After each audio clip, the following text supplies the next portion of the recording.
এখানে একত্রিত হয়েছি, তাই না ভাই? আমরা বাংলাদেশের আজকে বিগত কয়েক বছর যাবৎ বাংলাদেশের মানুষের উপরে অনেক রকমের স্বৈরাচার সরকার স্বৈরাচারী চালাচ্ছে।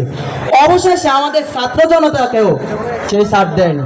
আমাদের উপরে বর্তমানে একটি ইয়া চাপিয়ে দিয়েছে, আপনারা সকলে জানেন।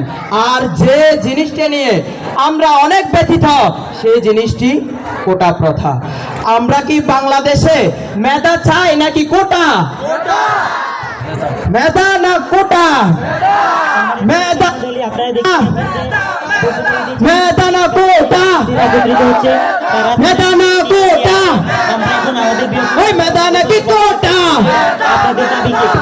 সম্মানিত ভাই, আমরা দর্শক মন্ডলীর পক্ষ থেকে আপনাদের প্রতি প্রশ্ন রাখতে চাই, আপনারা কিসের কারণে পড়ালেখার টেবিল থেকে আপনারা বৈষম্যবিধি ছাত্র আন্দোলনের ব্যানারে একত্রিত?